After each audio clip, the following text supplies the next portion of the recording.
terima kasih. Mungkin yang perlu upaya yang dilakukan oleh pemerintah Kabupaten Anambas ya, berdasarkan sebenarnya hasil riset yang kita lakukan kan di daerah lain, mungkin bisa nanti menjadi brainstorming juga untuk di daerah Anambas.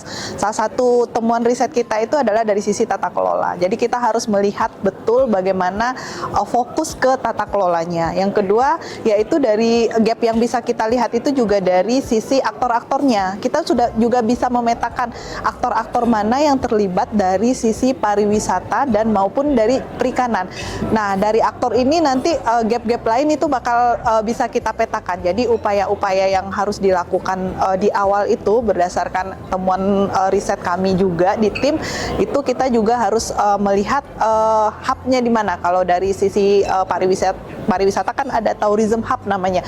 Apakah benar kita menetapkan dua program ini, pariwisata dan perikanan, sebagai hub untuk upaya peningkatan perekonomian di Kabupaten Anambas. Dari sisi pemerintah pusat ya, kalau dari pemetaan potensi aktor, kita kan sudah petakan apa how to do yang akan dilakukan oleh pemerintah pusat, apa yang dilakukan oleh pemerintah daerah, akademisi berperan sebagai apa, sektor swasta berperan sebagai apa, masyarakat juga mengambil peran di situ.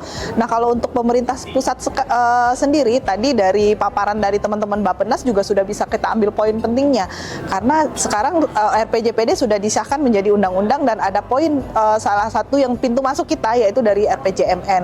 Nah, mungkin dari poin ini kita bisa mendorong teman-teman di Bappenas untuk bagaimana kita lebih aware lagi kepada daerah-daerah yang benar-benar berpotensi untuk pengembangan ekonomi biru.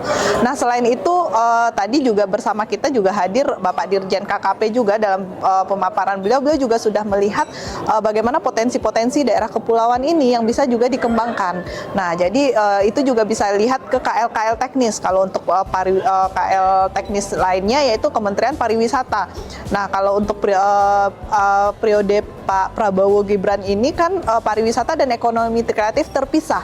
Nah, itu jadi poin masuk, ada dua kementerian yang bisa mengurus di situ. Nah, itu jadi poin penting lagi untuk teman-teman di pemerintah pusat bisa melihat sektor pariwisata dan ekonomi kreatifnya secara terpisah.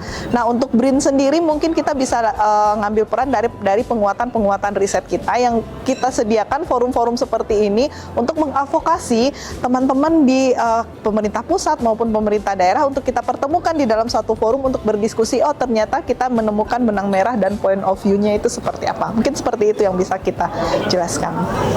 Latar belakang dari kegiatan ini tentu kami ingin melihat lebih dalam mengenai bagaimana perkembangan pembangunan di wilayah kepulauan. Kita tahu kita punya sekitar 8 provinsi dan 85 kabupaten kota yang masuk dalam kategori daerah kepulauan ini. Tentu persoalannya macam-macam, tetapi memang yang paling dominan adalah masalah konektivitas dan kemudian perkembangan ekonominya juga belum bagus. Oleh sebab itu kita perlu mendiskusikan beberapa langkah-langkah konkret, kegiatan apa atau program apa yang kemudian nanti kita dukung dari sisi paling tidak dua sektor itu, yang satu perikanan dan sisi pariwisata, karena itu paling menentukan dan paling prioritas untuk daerah kepulauan.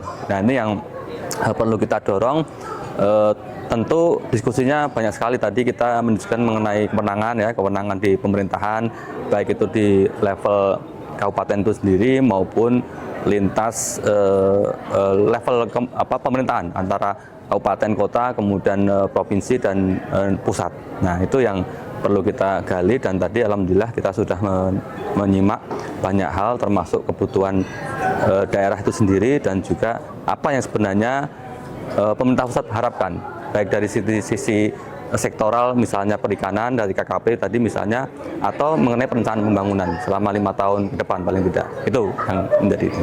Tentu dalam kaitan itu kita memang posisi kita utama adalah riset dan inovasi. Tentu yang perlu kita lakukan untuk membantu daerah terutama itu dari sisi riset.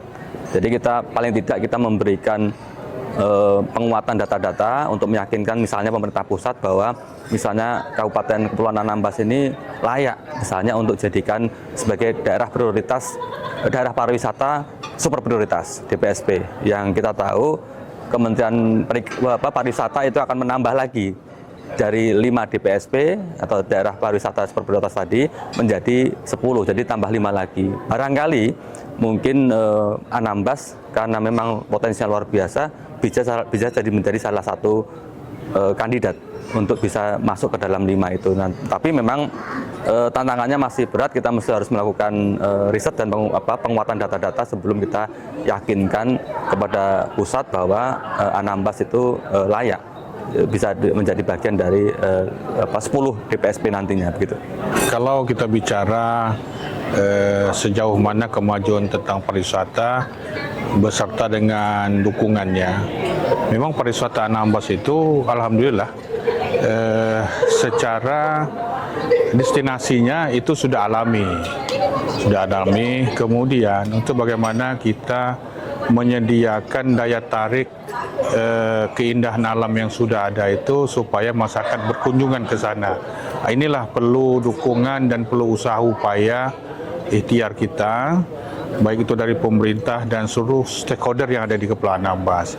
Jadi Anambas itu dengan 255 pulau dan juga 52 desa, 10 kecamatan yang luas wilayah lautnya 98% lebih, 1,3% lebih itu adalah daratan. Jadi wisata baharinya sangat mendukung, wisata-wisata alami pulau dan terumbu karang itu juga sangat mendukung. Nah, jadi oleh karena itu yang menjadi hambatan hari ini adalah persoalan akses untuk orang datang dan keluar dari Kepulauan Anambas. Nah, ini kita sangat antusias untuk bagaimana caranya membuat orang bisa datang di Kepulauan Anambas, bisa menikmati indahnya Pulau Anambas dan juga destinasi yang ada di Kepulauan Anambas itu. Ini salah satu upaya-upaya, makanya terobosan kita pusat itu adalah salah satu bentuk upaya pemerintah Kepulauan Anambas.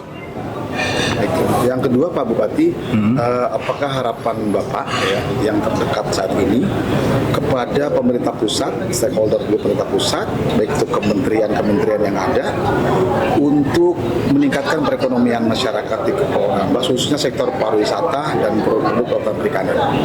Ya, harapan kita supaya pemerintah pusat maupun stakeholder lainnya dan pihak swasta untuk bisa investasi dari sisi pariwisata secara umum dan juga sektor pendukung pariwisata itu seperti transportasi. Nah, transportasi sudah ada cikal bakal hari ini adalah transportasi laut dan udara. Transportasi laut itu kita menggunakan ferry dan beberapa transportasi lainnya, pelni, dan juga udara itu seperti pesawat yang hari ini dijelajahi oleh Wing Air.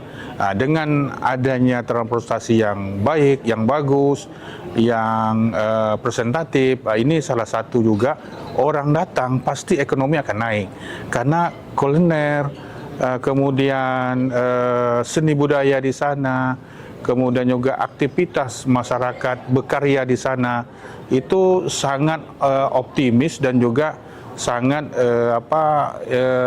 sangat tinggi.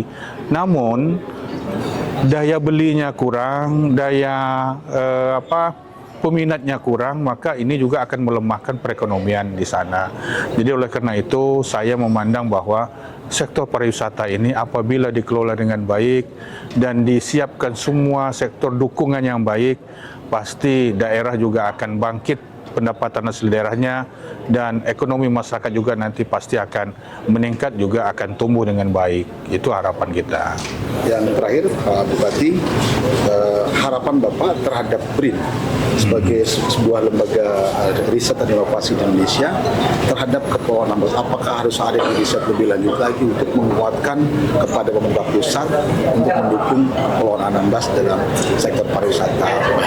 Ya, kita sangat berharap dengan BRIN. BRIN adalah suatu lembaga riset yang memiliki kepercayaan yang luar biasa oleh pemerintah pusat maupun oleh pihak-pihak swasta. Hasil rekomendasi BRIN itu merupakan suatu dasar yang pasti untuk mereka membuat satu dasar langkah, apakah itu usaha ataukah itu investasi di sana. Maka kita berharap BRIN bisa mengadakan riset-riset tertentu sesuai dengan potensi yang ada di Kepulauan Anambas. Apakah potensi itu akan memberikan nilai dampak baik itu kepada negara, daerah maupun masyarakat, maka ini yang kita harapkan. Saya yakin dan pasti seandainya BRIN mengadakan riset di sana, salah satu objek destinasi, dan BRIN memberikan rekomendasi kepada siapapun, saya berkeyakinan orang pasti akan percaya dan yakin apabila dia melaksanakan suatu kegiatan di sana, maka dia akan mendapatkan suatu hasil yang baik bagi mereka dengan dasar risetnya BRIN itu. Maka kita berharap dengan BRIN untuk bagaimana BRIN mengadakan riset-riset di sana. Dan bahkan hasil dari pertemuan ini saya ingin menindaklanjuti untuk kita mengadakan MOU dengan BRIN supaya BRIN nanti ada kepastian secara legal formal untuk melakukan kegiatannya di Kepulauan Anambas.